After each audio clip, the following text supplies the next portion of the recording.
Good afternoon. You're listening to the Mother's Justice Show on 1150 AM KKNW. I'm your host, Reverend Walton. It's my joy to be on the air. Thank you so much for tuning in to listening. And probably soon our program will be podcast. If not today, it'll be coming up soon. So I want people to know that. So anyway, this is good. Spring is almost here.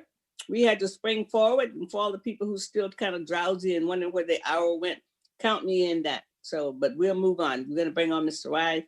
He's going to give us an update, and then we'll have Mr. Delbert Richardson on, and he's going to talk about the unspoken truth. So we got a good show for you. So how you doing, Mr. Rye? Very well, Reverend Harriet. How you doing? I'm good. I'm just finding good in everywhere. I was just saying, I'm going to find some good and springing forward, too. I didn't find it all yet, but it's coming. Yeah, well, I'm with you on that one. I like falling back. I don't like springing ahead. Yes, sir.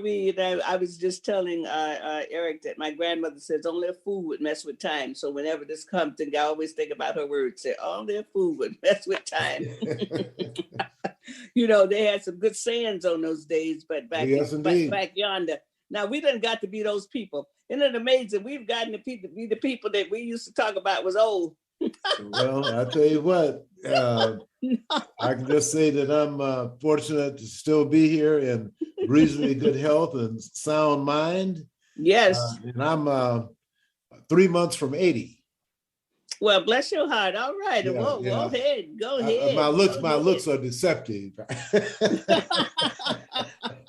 But my body tells me all the time, you an OG. That's why, like this one friend of mine, Roy Hayes, said, if you're over 70 years old, when you wake up, if something's not hurting, you must be dead. Well, but also, I think when you're in this latitude, you probably need to go to Las Vegas or down to Arizona sometime to warm up these bones. Because sometimes you just need to get a little burst of energy to warm them up. Yeah, well, I was doing very little traveling with that COVID out there. Only essential travel during those days. And I made one trip the last 2 years. I haven't either. I went to, of course, my stepmother passed away, and I did go to Montgomery. And then I had gone when my granddaughter graduated in 2019, but I've only been on two trips, two trips since 2019. But yeah. I'm looking forward. And if otherwise, I'll have to hijack me a car, come and get you, and we'll just drive cross country like the old, like Route 66. A long time ago, that's what we used to do. Yes, sir. So I know you're working on some good stuff. So you want to just give us some updates about what's going on? Yeah, we still are grappling with trying to get United States Department of Justice, Merrick Garland, the United States Attorney General. From the inside information I have, he is denying the Deputy U.S. Attorney General for the Civil Rights Division, Christine Clark and her team, for moving on with investigating and actually bringing people to justice who are discriminating. And in Washington State, a complaint was filed with them on November 22nd, 2009, with 9 disparity studies, private studies, all showing that African descendants, United States enslaved, the Black folks have been here for 400 years, are being discriminated worse than any other group. Right. As a matter of fact, last week, the Puget Sound Business Journal came out with an article. I don't know if I texted you or not. It says Seattle is one of the states with the least number of Black-owned businesses. And you think about after 23 years of no affirmative action, all under the auspices of Democratic governors. That's right. That's how we fell out. And then you look at things like the Seattle Tunnel project. 4 Black contractors went out of business on one contract. Right. And I must give former Seattle City Council member Mike O'Brien a lot of credit. He said, I'm really concerned because these companies that have formed the Tunnel Partners Project, Tudor Barini and Dragados out of Spain, had a record for breaking not only minority businesses, but also municipalities because they had so much money. And even though they were out of compliance on the Tunnel Partners Project, members of the Washington State Department of Transportation and the Federal Highway Administration got them back to compliance to get another $1 billion contract in New York.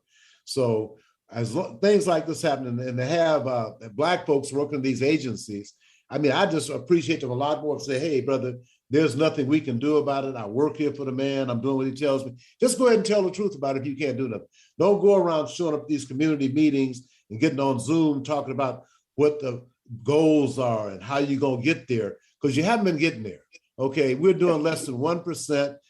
We have the least number of Black people in the city of Seattle. I think they're probably more in Tacoma and Federal Way than they are in the city of Seattle. Well, they ran us all out. I mean, they ran out the Black, in the 23 years. They ran out me, Mr. Branch. They also adult family homes, and then daycare people who had daycares for 30 years. All of a sudden, they came back in these years that you're talking about, and took the daycare workers out, took the African American adult family homes out. Took out my business, took out Mr. Branch. Mr. Branch had been around all these years, had a $21 million payroll, and he hired some everybody. You know, I'm talking about giving people a second chance. Mr. Branch and Vanceville and nursing home gave lots of people second chances, you know? I mean, coming out and stuff like that. So no, we did take a hit. I'm one of them, okay? I'm going to always say I was one of them that they took out. Yeah, and Andrew Branch was a philanthropist in the Black community. Yes, he supported more programs and businesses and other individuals than anybody else that I know. Right. So we have a history. I mean, maybe with all the young people, maybe we can compile a list of all of these businesses that is gone in the last 27, and not because we're poor business people. I had a business for 25 years. If I could last 25 years, my goodness. I mean, at least I got past the 5-year mark. So yeah, Mr. Branch was over there for almost a generation.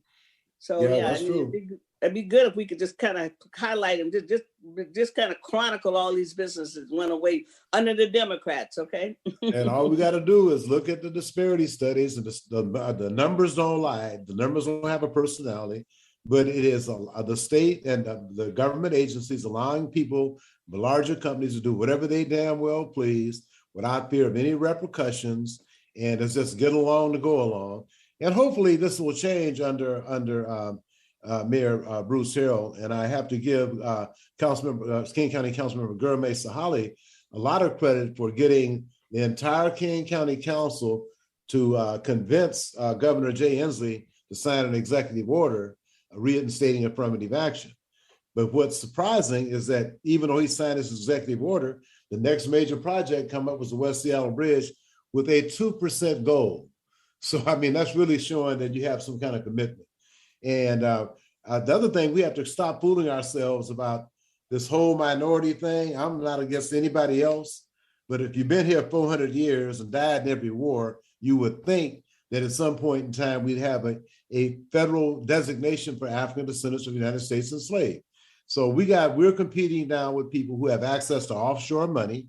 Right now, Sound Transit, white, female, and Asian businesses are waived out of the program for exceeded the limit.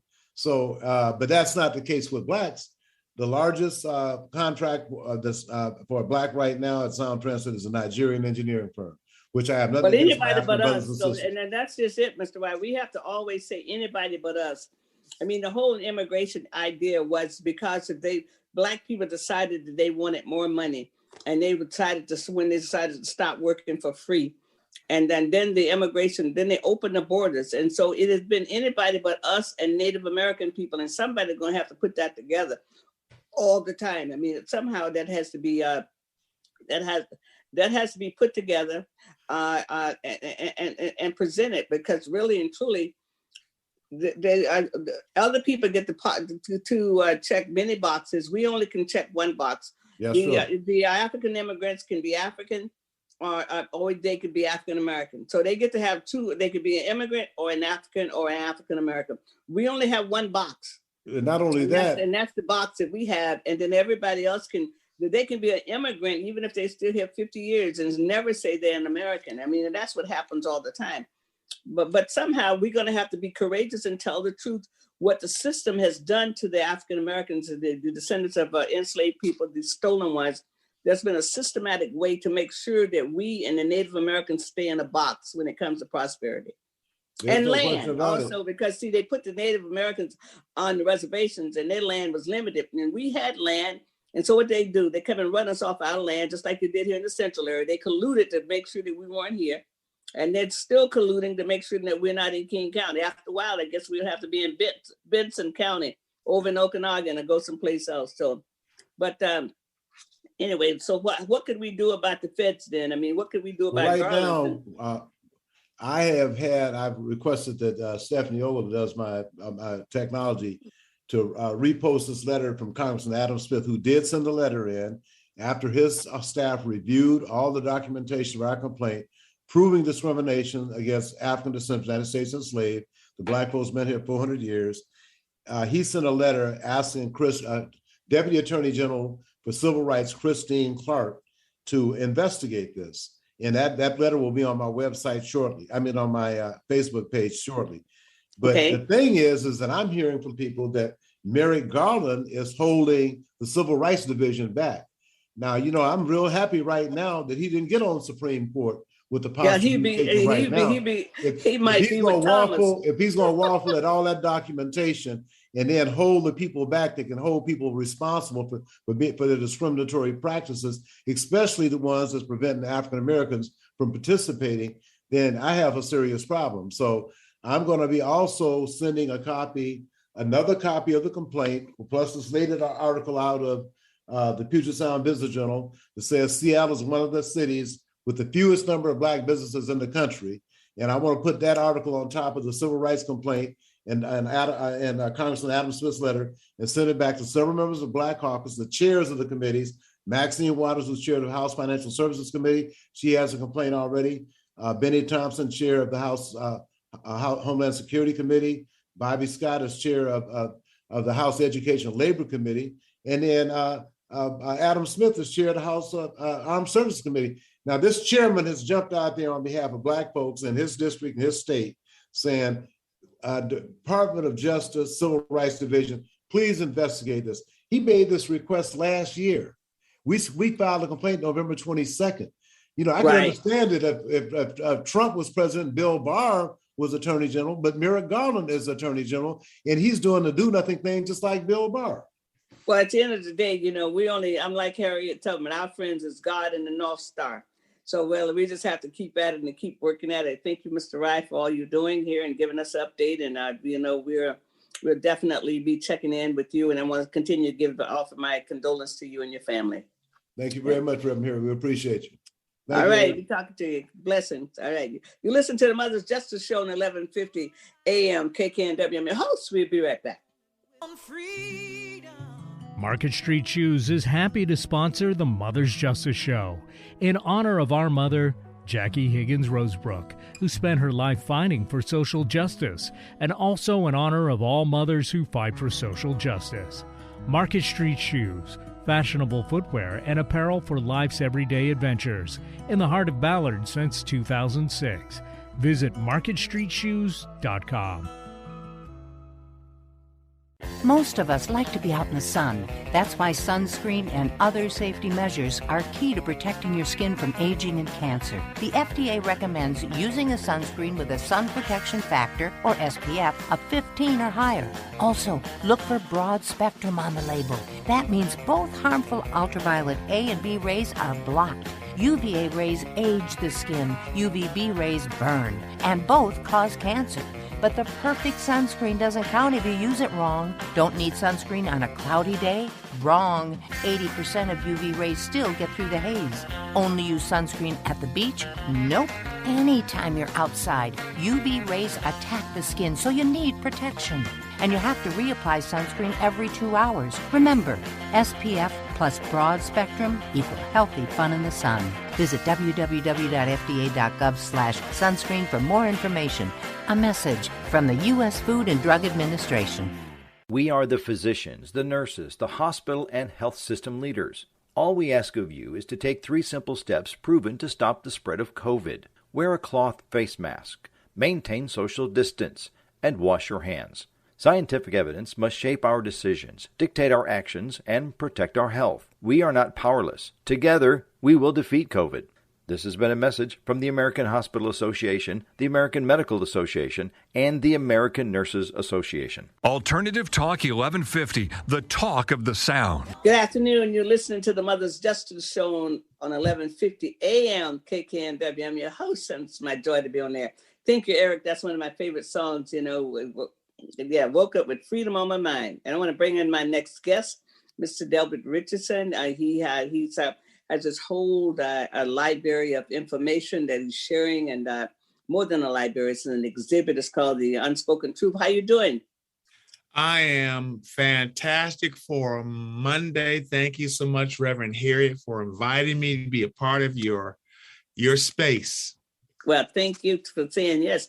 I heard you on Urban Forum with Dr. Gore's show, because I listen to his show on Saturdays, and I haven't had him on yet. I mean, we've talked about it. I still have to have him on my show. I've been on the air for 8 years. I still haven't had him on, but I heard you that Saturday, and I said, oh, okay.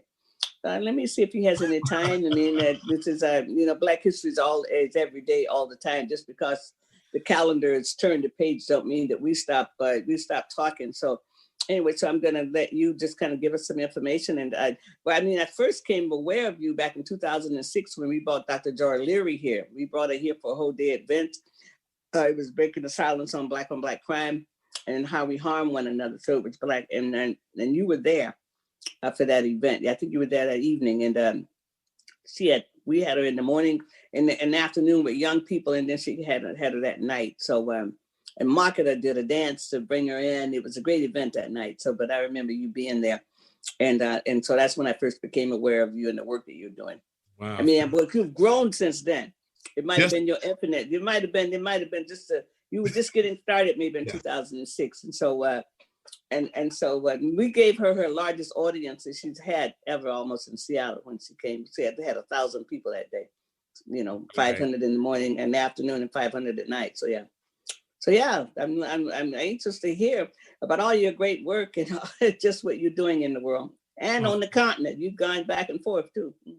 Yes, I have. And so, you had mentioned a good friend of mine, Dr. Joy DeGruy.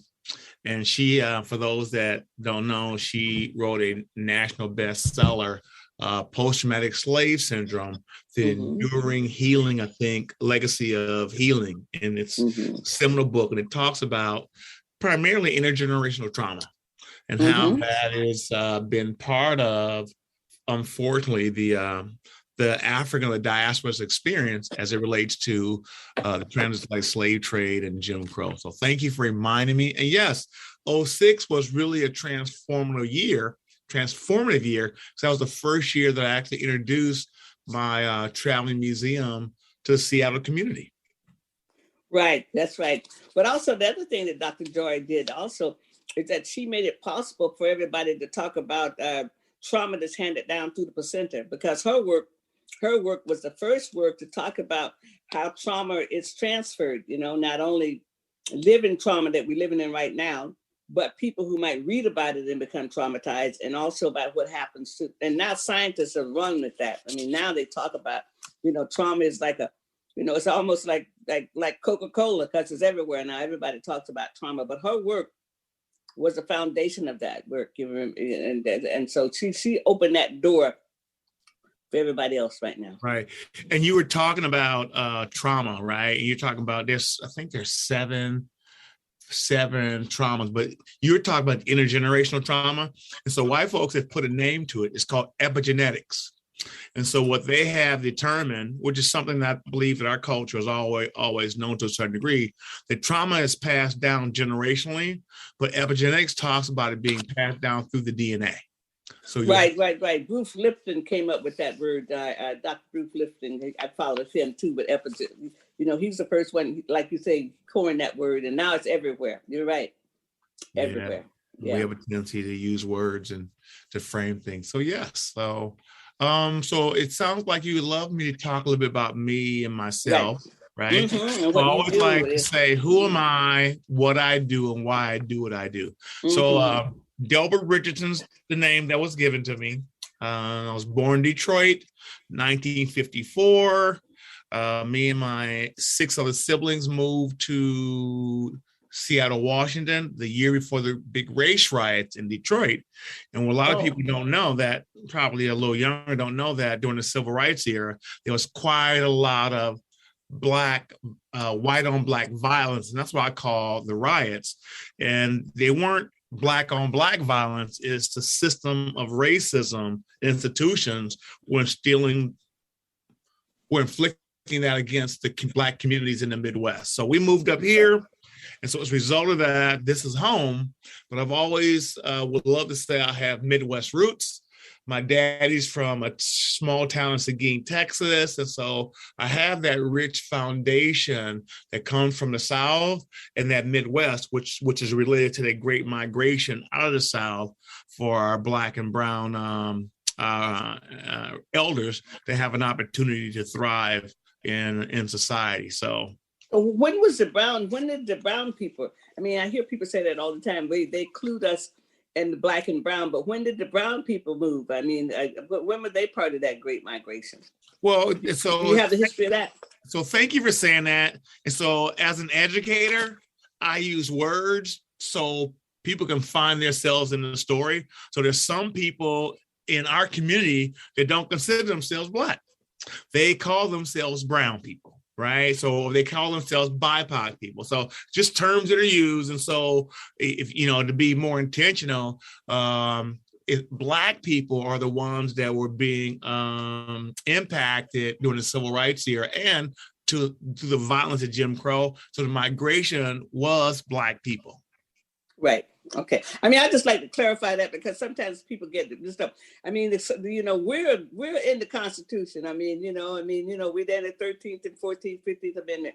And when they were talking about, they talk about the descendants, the freed slaves and their descendants going forward. And so that's us. And right. Sometimes we get melted in and people not understand that all Thurgood Marshall went to the Supreme Court for us.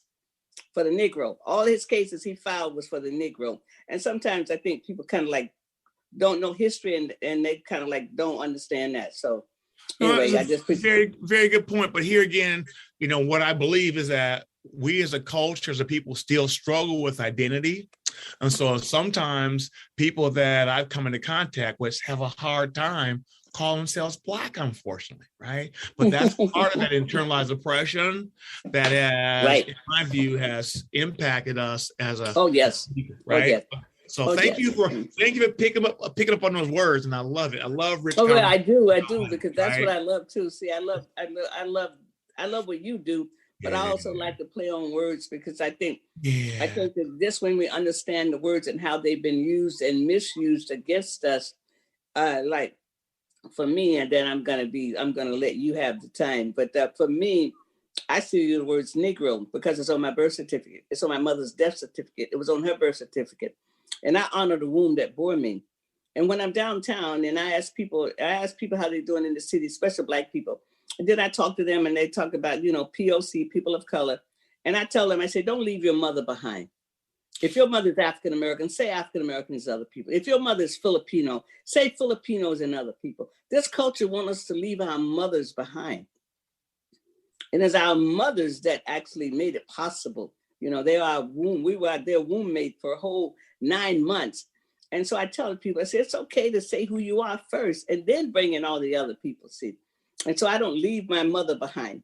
I don't leave my ancestors behind because on their paperwork, it said Negro. So I say it sometimes just to shock people, but also I don't have a problem with it because I came out of time when the Negroes, helped put the man on the moon with Hidden Figures, see. So I come from a different area, so I'm good. So go ahead and just tell us about you. I'm listening. I'm listening. I'm listening too. Because I'm actually at the feet of my elders when I talk to you. So I have a lot of respect for your lived experience. And one of the things I appreciate that a lot of time, this society we're in loves to play on words and you're talking about that. So I usually will say Black and BIPOC. So I want to make sure that I lead with Black people. And I do not want us to be, and this is my language, to be diluted in that acronym of BIPOC. Because it's my experience that we get marginalized around terms like BIPOC, diversity, right? Coin terms that are really are used to minimize us in a group of other people. So let me just share because you're touching on a lot of subjects, especially around identity. So my work is called the American History Travel Museum, The Unspoken Truths. And so I have developed a unique multi-sensory interdisciplinary pedagogy or curriculum. So what does that mean?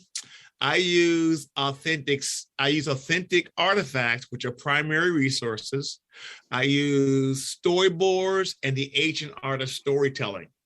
The interdisciplinary part primarily it's 90% hands-on, because I believe our children and young adults learn faster kinesthetically than anything. So it allows individuals that may not be able to read or be too young to really be fully literate to engage in the learning based on what they see, based on what they touch, and based on what they feel.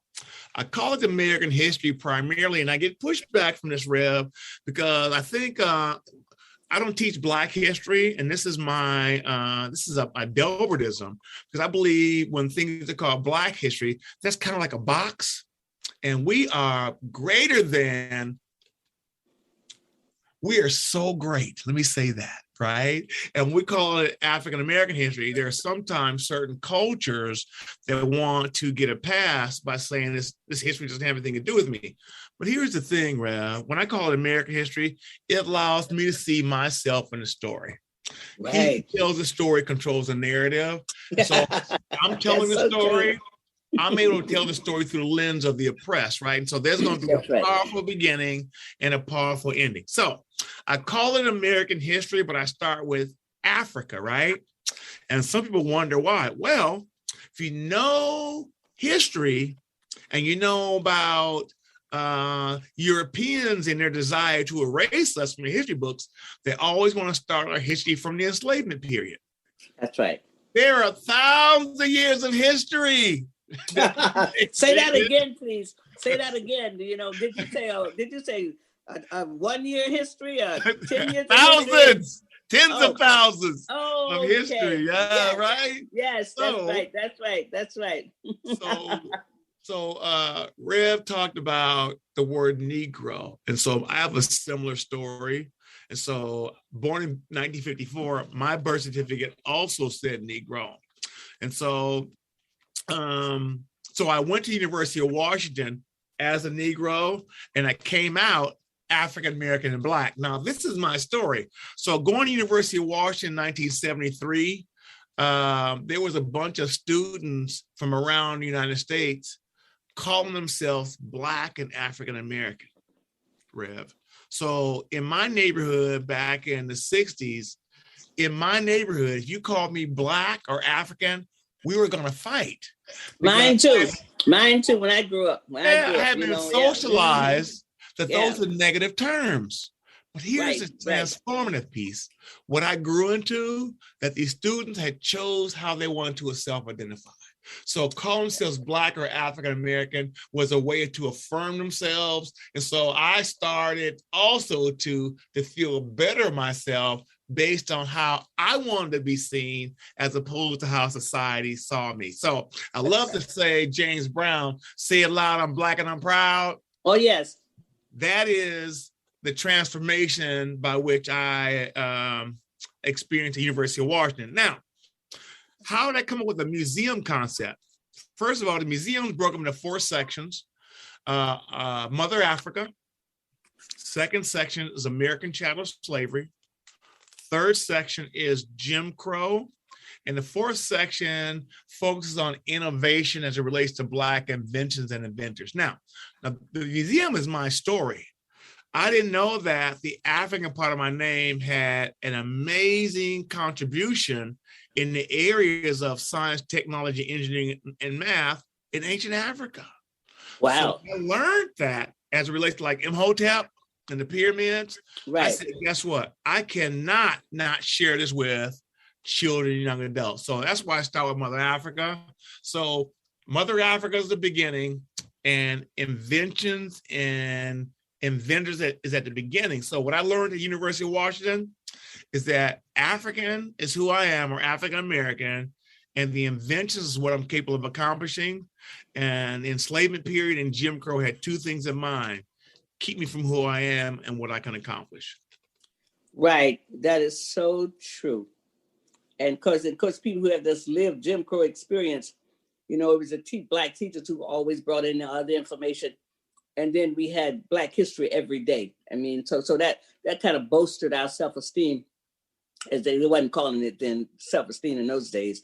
And then you have the pictures of all these Black people who contributed to history to make us feel okay. I mean, we didn't have the African so much connection, but but you had the American connection of all the greatness of the Black people who came out of bondage and all they did to make the world better. And that's what gave me my rootedness. And I got to know about the Africans later on, but the rootedness came out of segregation, and then the work of all these people who you're talking about, who came by way of bondage, but what did they do for America? Well, you talk about segregation, which to me is sometimes a sensitive topic because, during segregation, forced segregation, I believe that as a community, our children had a greater opportunity to learn about their rich history and culture because they were being taught by people that look like them. That's right. And so one of the things that one thing integration did, it created unemployment for Black teachers and educators. Yes, it did. Right? That's right. That's a story. 28,000 lost their jobs when the integration came in. Black men never taught again. 28,000 over 20. Yep. Overnight. And so we still haven't recovered, right? So now no, we haven't, because the male is not in the classroom. The male, like you, not in the classroom. See, there's a big void in public schools of Black, female, and male teachers. That's and right. So there's no wonder that in our school systems, my language, our children are suffering because they're taught by predominantly white women. And the reality is that 90% of all the teaching force in public schools are white women. And they don't like us. 70% of white women voted for Trump. So 50% of white women in the South, 50% of white women own slavery. Now you get into politics, Rev. You're talking politics, Rev. No, I'm not. I'm talking about history. 50% of white women owned slaves in the South. I mean, that's part of history, That's verifiable. So, Rev, I'm supporting you because the social construct of race is rooted in politics. Oh, it is. So, but it's also rooted in anthropology, because Ivan Van Sertima talked about it. He talked about the features of how you identify people in anthropology. I mean, and so it's rooted in that and also in anthropology, because that's what Ivan Van Sertima said. So he was a great anthropologist. I would agree. And Ivan Van Sertima, few of his books are back there. So a master educator. So thank you for teaching or sharing some of your vast knowledge with your listeners. So I appreciate that. Go right ahead and continue. But let's take a break right now so we can come back and get that break out of the way, okay? Let's take a break. You're listening to the Mother's Justice Show on 1150 AM KKNW. We'll be right back. Thank you. Hi, I'm Dr. Michael Norworthy, your health tip of the day from the African American Wellness Project. Asthma affects 25 million people nationwide, and every day 10 people die with it, with African American women and children being most at risk. Early warning signs include coughing, especially at night, or with exercise and wheezing. Almost all asthma can be effectively managed with a good action plan. So talk with your doctor today, and for more information, visit aawellnessproject.org. Hi, this is Dr. K. Mahina Intron, inviting you to tune in on Mondays on 1150 KKNW at 5 p.m. to Dr. K's Attuning to Your Abundance, where we honor everyday abundance through positive messages, poetry, music, affirmations, and writing exercises. For more information, contact Dr. K Workshops at gmail.com or Facebook, Dr. K's Abundance. Good afternoon. You're listening to the Mother's Justice Show on 1150 AM KKNW. I'm your host, Reverend Walden. I just love the music today. Thank you so much, Eric. I mean, because I understand grandma's hands. I was raised by grandparents. I want to bring my guest back in, and Mr. Delbert Richardson. Oh, he's just amazing. He's just bringing us so much information. Welcome back. Continue to be able to educate us and to inspire us and to empower us. Thank you. Thank you. So listeners, just so you know, when we took a break, we just had a kitchen conversation. For those that are understanding of the Black community, the kitchen is where we normally congregate, and we talk a lot of stuff because as a people, we're so spiritually grounded, and we're relationship orientated. And so thank you for this opportunity. My work is really centered around listening to voices of Black and brown children, but also too educating white folks. Why do I say that? There's this cloak of ignorance that's been so prevalent in regards to the educational system that we've all been indoctrinated in. So in other words, our minds have been colonized, because when we think about he who tells the story controls the narrative, the reality is white men are the one who primarily wrote the history books and designed the stories that are being told and shared. So Reverend Walden, I see you as not just an elder, not just a leader, but a storyteller as well. So I want to make sure that I honor you, because see, I've been watching you with my good eye this whole time, right? You've been doing some amazing work. And so before I go on the detail, my work is a traveling museum. I take my museum into a school. As a matter of fact, Reverend Walden, I just left Hazen High School an hour ago doing a site visit. I'll be there next week. I'm going to Lake Washington High School tomorrow. And the goal is to provide information in a way that creates this level of awareness. And I talk about ignorance, right? This level of awareness. So as a result of this awareness, the goal is to create this certain level of curiosity.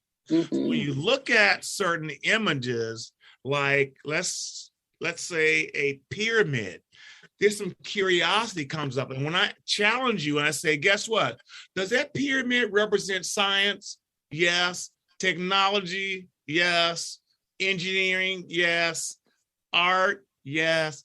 Math? Yes. So now there's this criticality that comes in my belief, as to, I've never been taught to look at that pyramid that way, and never been taught to see things that way. So as a result of awareness, curiosity, critical inquiry, some discoveries are going to come up that hopefully will empower the listener or the learner to start doing more work around their own journey of self-discovery. And so I recently did a 2-month installation at King Street Station. I have a strong desire, Rev, to get my own building, which is Yes, just speak that out to the universe. I support that. Right. I support that out in the universe. Hey, they're listening. Absolutely. Because I deserve it and we deserve it. We deserve a home for our culture. We deserve a home for our history. We deserve a place for us to congregate. And here's the thing, to feel good about ourselves, right? Yes. And also, too, I want you to save the date. A couple of dates. In June 2022, I'll be at the Seattle Center for Festival Sunjata. And also in June, I'll be doing something at Museum of History and Industry, I believe, June 8th to the 22nd. But in July, Creator and God willing, I'll be doing a play at Langston U called The Lion Tells His Tale.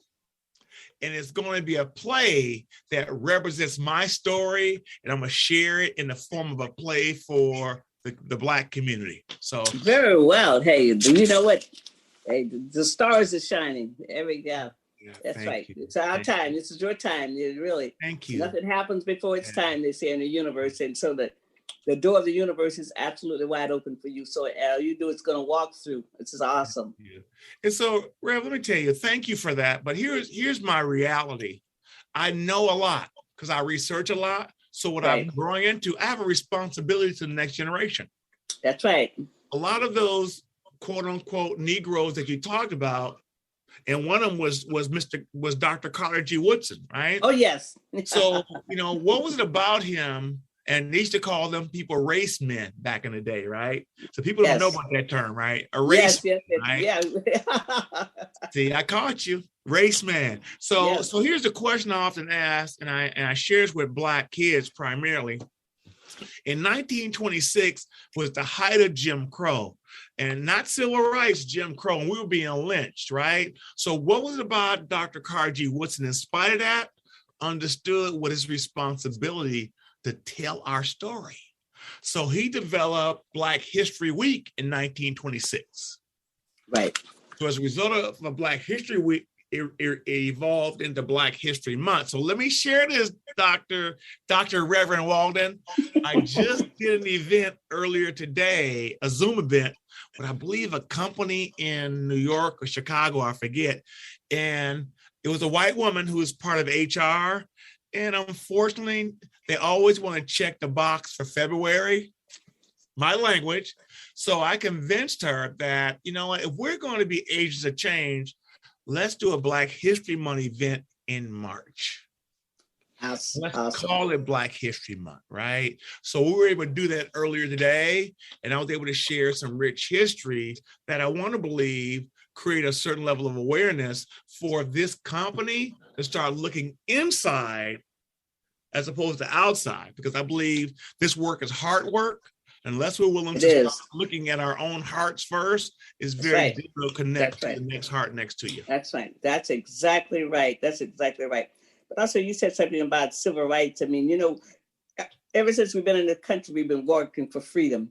So even during Jim Crow, people were working for freedom. You know, I mean, Ida B. Wells and all that. So even though we had these harsh systems, within those systems, Ebony magazine came out and all that. You got all of that information, but you know, it's like we've never had a decade in 159 years that we weren't working for freedom. You know, sometimes we knew about it, but we didn't have what we have today. We didn't have, hey, this stuff wouldn't have lasted this long. We had CNN. Can you imagine? Can you imagine some of CNN reporter coming right after the slave ship landed? Well, what was that like coming over? You know? Yeah. It wouldn't have lasted that long. So, Reverend, please forgive me. I want to say something with all sincerity. Thank you so much. What you've had to endure and what you've had to, my language, put up with. Yes. For me to have the opportunities I have today, right? Thank you. I honor you for that. Well, right? Thank you so much. You know, I'm not that far behind you. I'm 1946, baby, when they came back from the war. But thank you for doing the work. Thank you. Because see, Creator taps us, and sometimes we say, yeah, not this time, catch me next lifetime. Okay, the work don't get done. But then the Creator keep tapping people, and some people say yes. So you got tapped, and you said yes.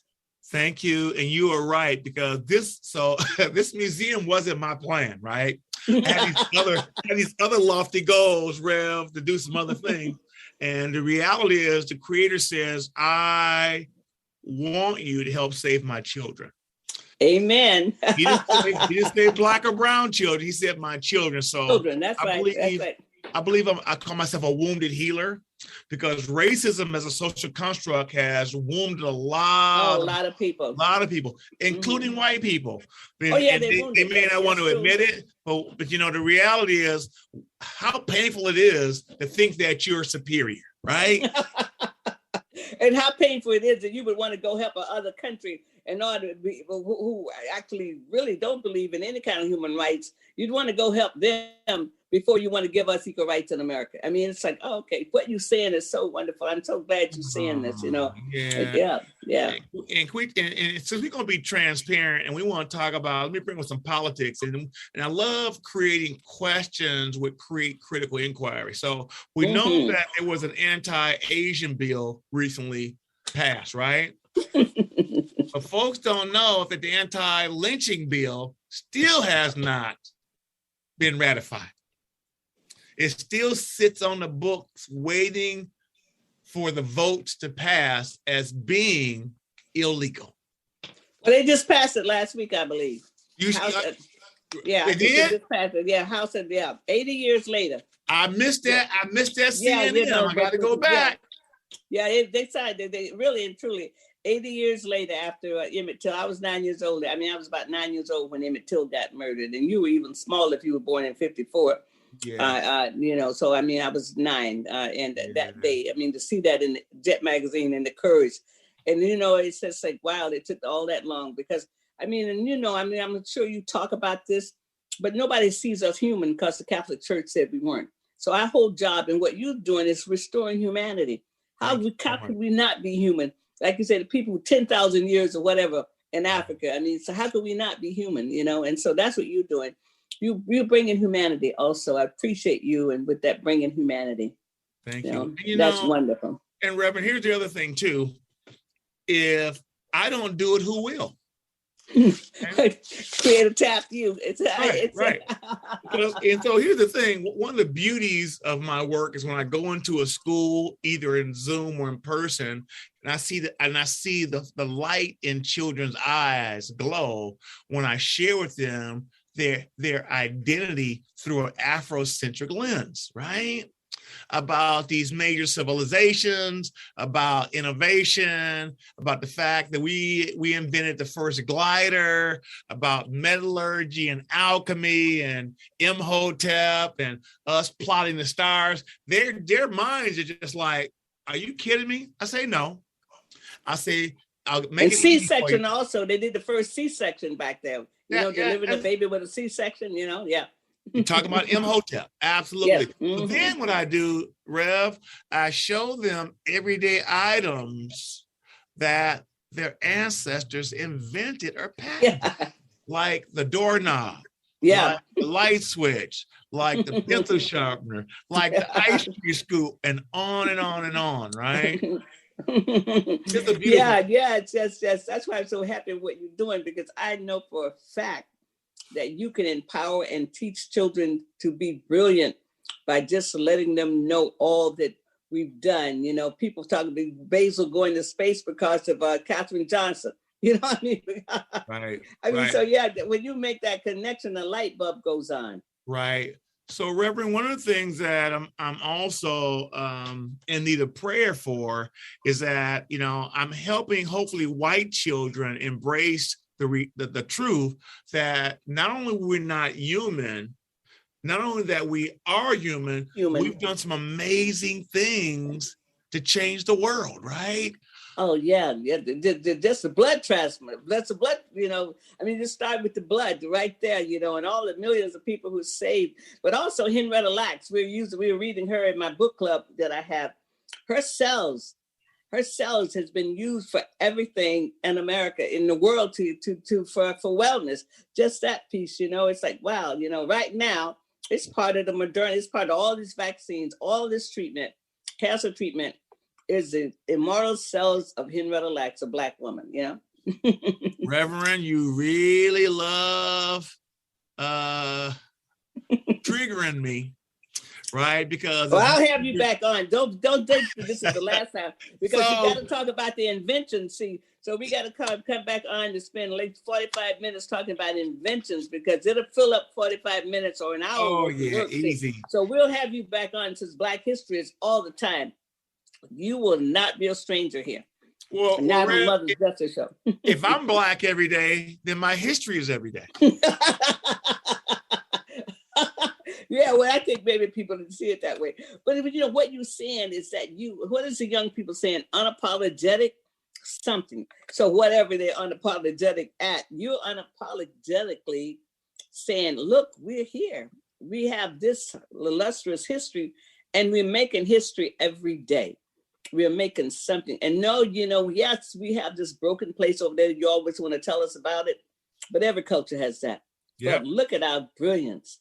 I mean, you know, every day. See, you inspire me, because you know what I love? I authentically love Black people.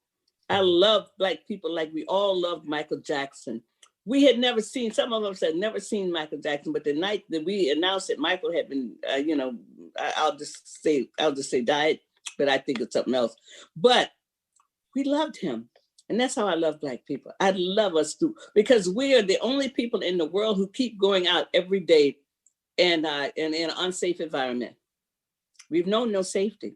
Next time you come on, I want you to talk about what does it feel like for people who've never known safety. 400 years, you know, I mean, because in this work, see, and so, yeah, but we are so courageous if you set your children out. Yeah. So when I hear you say you love Black people, what that means to me is you love you, right? Yeah. So the goal of my work is to empower Black kids to love themselves in a way, in spite of what's going on outside of them, is not going to deter them for that love of self. That's right.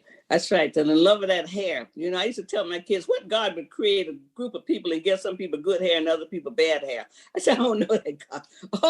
All hair is good hair. You know, if you could get past the hair, you're on the road. So yeah, you know, get past the hair. You know, so I'm going to have you back on here really soon because I'm interested in the inventions. I'm interested in the technology, all the way going back to Egypt, all the way up to the day we know somebody. And then the young people, they just keep creating, even during this time of COVID. Look how they created all these pop-up businesses. I mean, look at the creativity that's going on that you talk about. I mean, it's like we didn't lose it when we came to America. It might have been dormant, but we didn't lose it. No, and you know, the great elder John Henry Clark talks about the enslavement period was just a disruption in the brilliance. That's a nice T-shirt. Disruption, which means that it didn't stop. It was a disruption. We just brought that amazing brilliance to quote unquote the new world and flourished and thrived regardless of our disconnect to our land in Africa. Yeah, you know, and also we brought it in at the turn of the last century, not this century, but the last century, before this century, we had more skills than anybody in America, Black people did, because we had built America. We had built America, you know, we had built all these things, you know, we built everything. So yeah, I just love history. So, you know, I'm animated over here because I'm a closet scholar. So I love history. This is how I kick it. My kids used to tell everybody, my mom is kicking it. And they thought I was going to sit there and say, my mom would kick it by studying. Yeah, well, as you can see behind me, I'm a voracious reader and researcher, and I love learning, but I love discovery, right? Yes. And yes. And that's really what I love, and I see you love it too. We have something in common. We will have you back because I want to know about the inventions. You promise. I want to know about all of this. Oh yeah, I promise you. Because I'm jazzed now. I'm jazzed. And so when I'm jazzed, so hey, we'll connect here for another date here. I'll call you up soon and get it on the calendar. So we'll know we're coming back with the inventions. I'm so happy you were here. I'm so inspired now. I'm inspired. I just loved your inspiration. You brought the ancestors with you, of course. And I'm so glad that we have the freedom now to bring them with us. We don't have to leave them nowhere. They travel with us, and I'm so grateful for this opportunity to have you on my show. So can I make one? I want to remind everybody again, because these are in-person events, and it's been 2 years. Festival Sujata at the Seattle Center, the weekend of Father's Day, and this is in June, and I'll be at Mohai June 9th to the 22nd. And save the date. There's going to be a play in July at Langston U called Till the Lion Tells His Tale, and that will be about me. Well, thank you so much for that. And then we'll have you back on in between that time to have a second time to be able to, you know, we're looking at May to bring you back so you can have another time to talk about it and to announce it. All right? Yes. All right. Well, thank you so much. Thank you. Thank you. Yeah, you've been listening to the Mother's Justice Show on 1150 AM KKNW. I'm your host from Walden. It's my joy to be on the air. See you next week with a great show. Thank you.